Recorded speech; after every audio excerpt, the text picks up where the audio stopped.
చాలా భారీ మూల్యాన్ని చెల్లించుకుంటారు. అందుకని వాల్యుబుల్స్ కోసం చూడదు. మీరు ఏం చెప్పానో ఇలా కిందకి దిగేసి వెళ్ళిపోండి. తర్వాత అన్ని బాగుంటే వచ్చి మన సామాను మనం తీసుకోవచ్చు. రెండోది, మొన్న మార్కాపురం దగ్గర యాక్సిడెంట్ అని తెలుసు కదా మీ అందరికి. 14 మంది ఎగ్జిస్ట్ దగ్గర 3 ఇరుక్కుపోయి ఉన్నారు.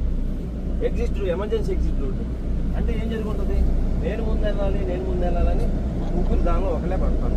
నో ఛాన్స్ రెండో మనిషికి. ఆ 3 ఏం చేశారు, వెళ్ళిపోయి వాళ్ళు ఇరుక్కున్నారు. 3 1 by 1 వెళ్ళుంటే 3 సేఫ్ అయ్యేవాళ్ళు. వెనకాల కూడా నాకు తెలిసి ఇంకో 2-3 ఎఫెక్ట్ అయ్యి ఉంటారు. అందుకని కంగారు ఉండకూడదు. ప్రమాదం జరిగినప్పుడు మనం ఎంత ధైర్యంగా ఉంటే అంత మంచిగా బయటపడదు. ఓకేనా? అయితే మీరు అందరూ నాకు ఇవన్నీ పాటిస్తారు మంచోళ్ళు. కానీ నేను రోజు వచ్చి అందరికీ చెప్పలేను, కొన్ని బస్సులు మిస్ అవ్వచ్చు.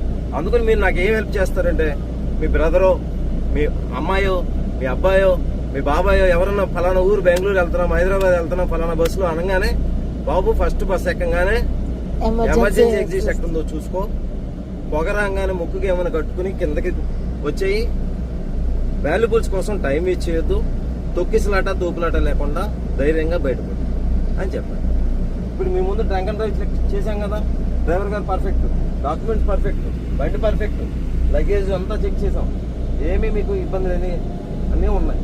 కాబట్టి మీరు చేయాల్సింది ఏంటంటే చక్కగా హ్యాపీగా నిద్రపోయి హ్యాపీగా ఇంటికి చేరండి. Thank you. Happy journey.